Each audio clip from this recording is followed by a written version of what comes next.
तो बच्चों, आप सबने स्कूल में कई तरह के त्योहारों पर निबंध लेखन किया है, कई तरह के पैराग्राफ राइटिंग किए हैं। इससे आपको पता है कि पूरे वर्ष भर में जो त्योहार मनाए जाते हैं वो क्यों मनाए जाते हैं, किस प्रकार से मनाए जाते हैं और उनका क्या महत्व है। जैसे दीपावली, होली, दशहरा, रक्षाबंधन, इन सब के बारे में आप जानते हैं। लेकिन आज हम बात करने जा रहे हैं एक ऐसे महापर्व की जो कि लोक आस्था का सबसे बड़ा पर्व है और महापर्व है।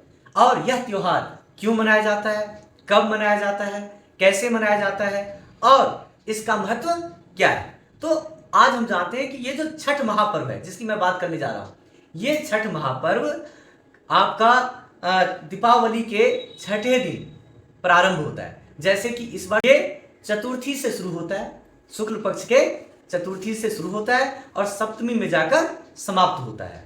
अब हम बात कर रहे हैं कि ये जो त्योहार है वो क्यों मनाया जाता है। तो इसके पीछे बहुत सारी कहानियां हैं। पौराणिक काल में ऐसी बहुत सारी कहानियां हैं जिसके कारण यह त्योहार मनाया जाता है। उसमें से एक छोटी सी कहानी मैं आपको बता रहा हूँ कि एक राजा थे प्रियव्रत और उनकी पत्नी मालिनी थी। तो उनका पुत्र नहीं हो रहा था, तो उन्होंने उसके लिए पुत्र यष्टि यज्ञ किया और ये इस यज्ञ की जिम्मेदारी दी गई महर्षि कश्यप को। तो इस यज्ञ को करने के बाद महर्षि कश्यप ने उनको खीर दिया खाने के लिए और उस खीर को खाने के बाद मालिनी ने एक पुत्र को जन्म दिया। लेकिन वह पुत्र, जन्म तो हुआ उसका, लेकिन उसमें प्राण नहीं थे, वह जीवित नहीं था। तब हमारे सृष्टि की छठे भाग की स्वामिनी छठी देवी, जिसको हम सृष्टि देवी भी कहते हैं, वो प्रकट हुई और उनके स्पर्श मात्र से ही वह पुत्र, वह जो बच्चा था, वह जीवित हो उठा और तब से यह त्योहार प्रतिवर्ष मनाया जाता है। इसके पीछे और भी कहानियां हैं, लेकिन मैं उन कहानियों के पीछे नहीं जा रहा। मैंने एक छोटी सी आपको कहानी बताई है। अब ये जो त्योहार है ना, मैं इसको मानता हूं कि ये लोक आस्था का सबसे बड़ा महापर्व है। क्यों है? क्योंकि ये महापर्व साइंटिफिकली प्रूवन है। आप देखिए, जो सूर्य देवता है वो क्या है? सूर्य देवता है, कहते हैं कि the sun is the ultimate source of energy.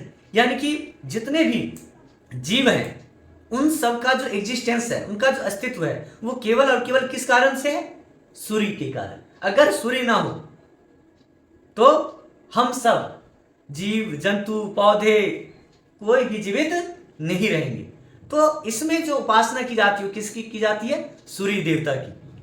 और मुझे सबसे अच्छी बात लगती है इस त्योहार की कि इसमें जनरली हमारे देश में आज से नहीं, प्राचीन काल से ही ये सभ्यता रही है कि हम सुबह उठकर सूर्य देवता को जल चढ़ाते हैं। लेकिन इस त्योहार की खासियत क्या है कि ये केवल उगते सूरज को ही इसमें जल नहीं चढ़ाया जाता, बल्कि इसमें डूबते हुए सूरज को भी जल चढ़ाया जाता है।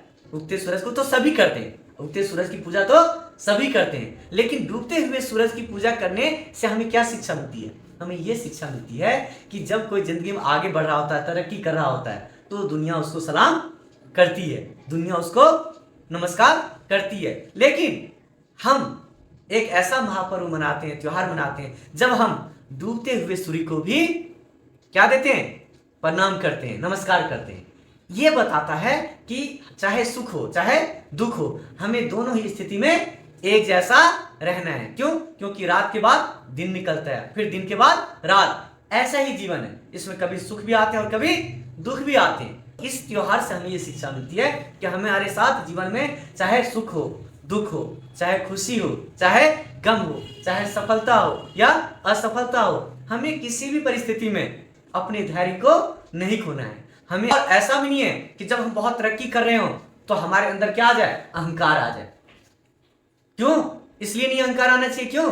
क्योंकि देखिए, दिन निकला है तो फिर रात भी आएगी और रात है तो फिर दिन आएगी। क्योंकि दिन और रात का एक दूसरे से बहुत बड़ा और गहरा संबंध है और सब किसके कारण होता है? सूर्य देवता के कारण। आप देखिए, जितने भी मौसम है, ऋतुएं हैं, ये सब किसके कारण होते हैं? सूर्य के कारण। किसके कारण? सूर्य के कारण। और आप सब जानते हो कि देखो, हम सब कहते हैं कि भाई विटामिन डी हमें किससे मिलता है? सन से मिलता है, सूरज से मिलता है। तो सूरज से जो विटामिन डी मिलता है वो क्या आप दोपहर के समय सूर्य की रोशनी में खड़े हो जाओगे तो क्या उससे विटामिन डी मिलेगा? नहीं। कब निकलता है सबसे ज्यादा हमें फायदेमंद हमारे लिए कब होता है? वो सुबह के समय, जब सूर्य देवता निकल रहे होते हैं, जब हम उनको सुबह का अर्घ्य दे रहे होते हैं। और दूसरी बात, जब शाम का समय होता है, जब वो सूर्यास्त का समय होता है, जब वो डूब रहे होते हैं तब। तो ये जो महापर्व है ये हमें बहुत तरह की चीजें बताता है। और एक चीज और बहुत इंपॉर्टेंट चीज, इसमें आप देखेंगे कि जितने भी नेचुरल चीजें हैं, चाहे वेजिटेबल्स हो, फ्रूट्स हो, मतलब फल सब्जियां, ये सभी किनको दिया जाता है? किसको अर्पित किया जाता है? सूर्य देवता को। और हम यही बताना चाहते हैं सूर्य देवता को कि ये सब किसका दिया हुआ है? आपका दिया हुआ है, और ये हम आपको वापस दे रहे हैं। आज पूरी दुनिया क्या कह रही है कि हमें इको फ्रेंडली होना चाहिए, हमें चीजों को क्या करना चाहिए? रिसाइकल करना चाहिए। और आप देख लीजिए, हम जो ये छठ महापर्व मनाते हैं, इसमें आप देखो हर चीज नेचुरल होती है। चाहे बांस के सूप हो, चाहे बांस के, आपने बास्केट देखे वो सूप बने हो, आपने गन्ना देखा होगा अभी, है ना, गन्ना हो, सूप होता है, उसमें कई तरह की चीजें होती है। वो सब किसके बने होते हैं? नेचुरल चीजों के, प्लांट्स के बने होते हैं। किसके? प्लांट्स के। वही जितने फल और सब्जियां होते हैं सब कहां से आते हैं? नेचर से आते हैं। कोई भी उसमें ऐसी चीज नहीं होती है जो कि आर्टिफिशियल होती है। सब कैसी चीजें होती हैं? नेचुरल चीजें होती हैं। तो हम सूर्य देवता को ये सब चीज अर्पित करके उनको बताते हैं कि ये सब चीज आपने ही हमें दी है और हम आपको वापस दे रहे हैं। तो ये पूरी दुनिया को बहुत बड़ी सीख है। अभी कुछ साल पहले की बात है, एक बार जब बिहारी समुदाय को हमारे देश के प्रधानमंत्री श्री नरेंद्र मोदी संबोधित कर रहे थे, तो उन्होंने कहा कि पूरी दुनिया में एकमात्र आपका समुदाय है, ये बिहारी समुदाय है, जो केवल उगते हुए सूर्य की ही उपासना नहीं करता, बल्कि डूबते हुए सूर्य की भी उपासना करता है। तो इसीलिए ये हमें जीवन में बताता है कि कैसे हमें ऊपर नीचे, कभी हम ऊपर भी जाते हैं, कभी नीचे भी आते हैं। हर समय हमें कैसा रहना है? एक जैसा बने रहना है। इसलिए मैं हमेशा मानता हूं कि जो छठ महापर्व है ये बहुत ही बड़ा महापर्व है, लोक आस्था का पर्व है। आप देख लीजिए कि इतने सारे त्योहार हैं, वहां पर पुलिस को कितनी व्यवस्था करनी पड़ती है।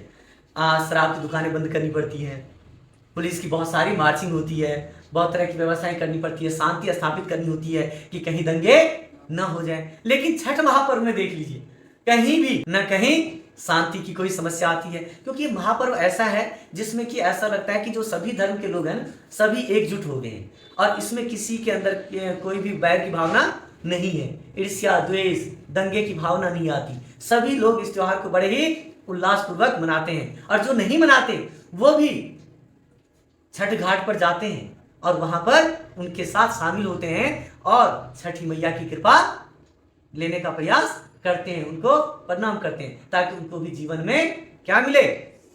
सही राह मिले, जीवन में तरक्की मिले, उन पर उनकी कृपा बने। तो आपने देखा है कहीं हो हल्ला हो रहा है, कहीं शोर शराबा हो रहा है? कुछ नहीं, सब जगह कितने बढ़िया तरीके से सब लोग मना रहे हैं धूमधाम से। तो मैं चाहता था कि आप सबको भी इस महापर्व के बारे में पता चले और छठ पर्व की महिमा के बारे में पता चले। तो आप सबको भी छठ पर्व की बहुत बहुत शुभकामनाएं, और छठी मैया आप सबके ऊपर कृपा बनाए रखें। सूर्य भगवान की जय हो।